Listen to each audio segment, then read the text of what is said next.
ఓం గం గణపతయే నమః. స్వర్ణలక్ష్మి నమస్తే అస్తు. పరబ్రహ్మ స్వరూపిణి రాజ్యం దేహి, ధనం దేహి, సర్వకామాంచ దేహి మే. గణపతి మనందరికీ విజ్డమ్, బుద్ధిని ఇవ్వాలని చెప్పేసి మనం కోరుకుందాం.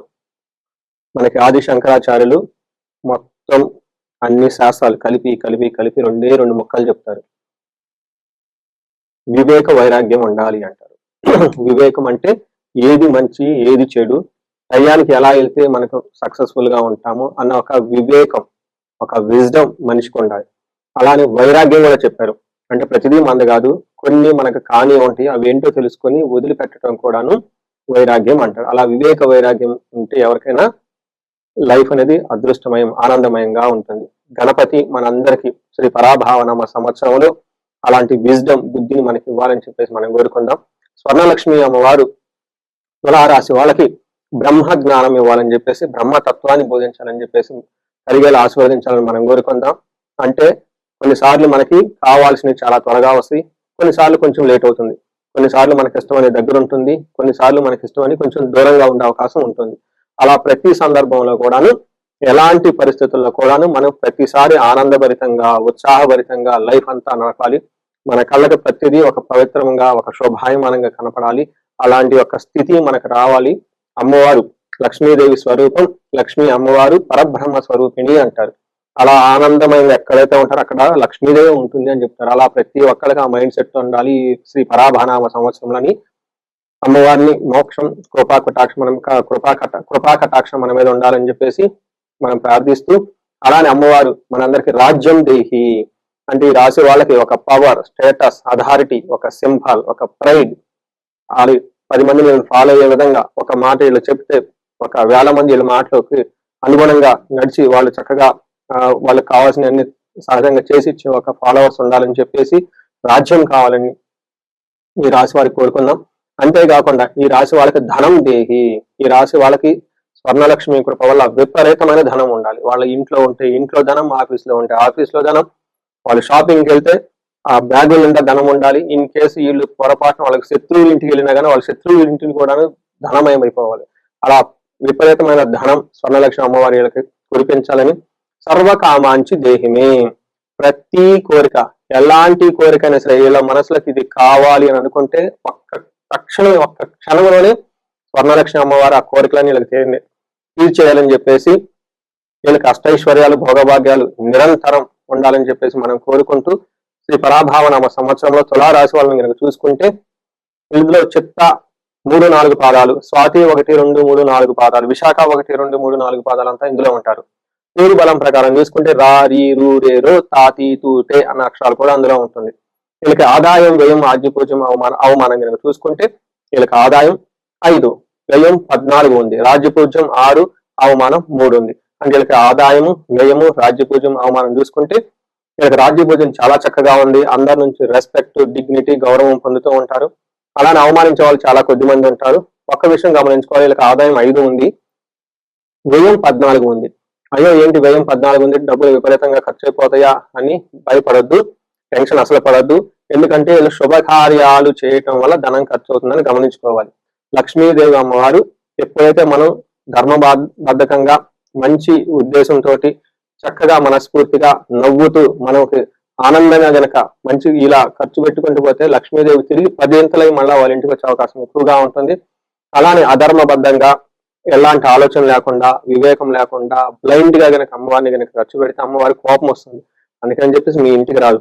అందుకని మీకు ఒక అదృష్టం ఏమందంటే మీకు వ్యయం 14 అయినా మళ్ళీ అమ్మవారి తిరిగి 140 రూపంలో మీకు వచ్చే విధంగా ఖర్చు పెట్టుకోవాలి.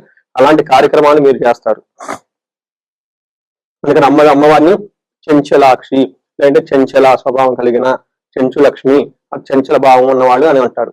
ఎందుకంటే ఒకసారి స్థిరంగా ఉండదు కాబట్టి లక్ష్మీదేవి వస్తూ పోతూ ఉండాలి. పోయేటప్పుడు కొద్దిగా వెళ్ళినా వచ్చేటప్పుడు తిరిగి 10 మన ఇంటికి రావాలి. అలా మనం ఖర్చు పెట్టాలని గమనించుకోవాలి. అయితే ఈ రాశి వాళ్ళకి అన్ని గ్రహాలు చూసుకుంటే ఈ శ్రీ పరాభావనామ సంవత్సరంలో బాగా ఉండబోయే రాశుల్లో ఈ రాశి కూడా ఒకటిని గమనించుకోవాలి. ఈ రాశి వాళ్ళు కనుక చూసుకుంటే తులారాశి వాళ్ళు, నేను శ్రీ విశ్వావసునామ సంవత్సరంలో కూడా రాశి ఫలాల గురించి చెప్పాను. అప్పుడు ఎలా ఉందో లాస్ట్ ఇయర్ కంటే ఇంకా చాలా బాగా ఉండే అవకాశం ఈ సంవత్సరంలో ఎక్కువగా ఉంటుంది. ఎందుకని మీరు అడిగారు అనుకుంటే, శని 6వ స్థానంలో ఉన్నారు. శని 6వ స్థానంలో ఉండటంతో మీకు శత్రు బాధన అయితే ఉండదు. మీరు ఏదైనా కనుక పని కనుక చేసుకో ఉంటే మిమ్మల్ని ఆటంకపరిచే వాళ్ళు ఎవరో ఉండరని గమనించుకోవాలి. గురువు 9వ స్థానంలో ఉండటంతో మహాభాగ్య యోగం, మీకు ఆనందం, ధనం అన్ని మీకు వచ్చే అవకాశం ఎక్కువగా ఉంటుంది. 6వ ఇంట్లో మీకు 11వ స్థానంలో కేతు ఉండటంతో అగైన్ సౌఖ్యం, కంఫర్టబుల్ గా ఉంటారు. ఏదైనా గనక గ్రహం ఒకటి ఇబ్బంది పెడుతూ ఉందంటే మీకు 10వ స్థానంలోకి గురువు వెళ్ళే అవకాశం ఎక్కువగా ఉంటుంది. గోదావరి పుష్కరాల్లో కొన్ని విషయాల్లో కొంచెం జాగ్రత్తగా ఉంటే సరిపోతుంది. అయ్యంతా మనం గ్రహం వైపు చూద్దాము. 6వ స్థానంలో కనుక శని ఉంటే వీళ్ళకి ధన ధాన్యాభివృద్ధి, శ్రీ సౌఖ్యం, గృహ నిర్మాణం. గుర్తుపెట్టుకోండి, ఇది నేను చెప్పలేదు. మన సంస్కృతంలో మహర్షులు కొన్ని వేల సంవత్సరాల క్రితం రాసిన దివ్య దృష్టితో ధన ధాన్యాభివృద్ధి, ధాన్యం విషయంలో చాలా చాలా వృద్ధి ఉంటుంది. స్త్రీ సౌఖ్యం, మీ చుట్టూ ఉన్న లేడీస్ ఇంట్లో కానివ్వండి, బయట కానివ్వండి, మంచి సపోర్ట్ వాళ్ళ నుంచి వస్తుందని గమనించుకోవాలి. గృహ నిర్మాణం, చక్కటి ఇల్లు కట్టుకుంటారు. మీరు ఇందాక అన్నారు చూసారా, వ్యయం 14 ఉంది. ఏంటి ఆ వ్యయం 14 యొక్క మీనింగ్? ఇప్పుడు దాకా ఉన్న మీ ధనాన్ని చక్కగా ఒక ఇల్లు కట్టుకోవడానికి వాడే అవకాశం ఎక్కువగా ఉంటుందని గమనించాలి. అదేవిధంగా వీళ్ళకి అన్నదమ్ముల నుంచి మంచి చక్కటి సపోర్ట్ వస్తుంది. అయితే కోర్టు కేసులు ఎవరైనా ఉంటే కనుక వాటికి సంబంధించిన వ్యవహారాలు దూరంగా ఉంటే చాలా చాలా బెటర్ అని గమనించుకోవాలి. తర్వాత 9వ స్థానంలో గురువు ఉండటంతో వీళ్ళకి అన్ని విధాలు అనుకూలంగా ఉంటుంది. ఇంట్లో పిల్లలు పుట్టే వాళ్ళ అవకాశం ఉంటుంది, పెళ్లిళ్ళు అయ్యే అవకాశం ఎక్కువగా ఉంటుంది, ఇష్టమైన చోటకి ట్రాన్స్ఫర్ అయ్యే అవకాశం అంతా ఎక్కువ ఉంటుంది. అయితే ఒక విషయం గమనించుకోవాలి, గోదావరి పుష్కరాల టైంలో గురువు మారుతూ ఉన్నారు కదా, గురువు మారిన తర్వాత గోదావరి పుష్కరాలు వస్తాయి కాబట్టి ఆ టైం తర్వాత కొన్ని విషయాలు జాగ్రత్తగా ఉండాలి. స్వజనైర్ దోషణం అంటే మీ చుట్టూ ఉన్న వాళ్ళని మిమ్మల్ని ద్వేషించే వాతావరణం ఎక్కువగా ఉంటుంది. వృధా సంచారం, అనవసరంగా అటు ఇటు తిరగాల్సి వచ్చే అవకాశం ఎక్కువగా ఉంటుంది. జాగ్రత్తగా ఉండాలి. ఈ టైంలో మనకి పురాణాల్లో ఏం చెప్తారంటే, శివుడు ఒక తన నామ నక్షత్రం మట్టి కనుక చూసుకుంటూ ఉంటే శివుడికి 10వ స్థానంలో గురువు ఉన్నప్పుడు ఆయన బ్రహ్మహత్య పాతకం చుట్టుకొని కైలాసం వదిలిపెట్టేసి కాశీ వీధుల్లో భిక్షం ఎత్తుకొని తిరుగుతూ ఉంటారు అని చెప్పేసి మనకి కొన్ని రకాలైన స్క్రిప్చర్స్ లో వివరించడం జరిగింది. అంటే దాని యొక్క మీనింగ్ ఏంటంటే, 10వ స్థానంలో మీకు గురువు ఎంటర్ అవబోతూ ఉన్నారు కాబట్టి ఈ గోదావరి పుష్కరాల టైంలో, ఈ టైంలో తర్వాత వీళ్ళకి ప్రొఫెషన్ మ్యాటర్స్, అంటే అందరికీ అలా అవుతుందని కాదు, ప్రొఫెషన్ మ్యాటర్స్ లో కొంచెం జాగ్రత్తగా ఉండటం ఎంతైనా అవసరం అని గమనించుకోవాలి.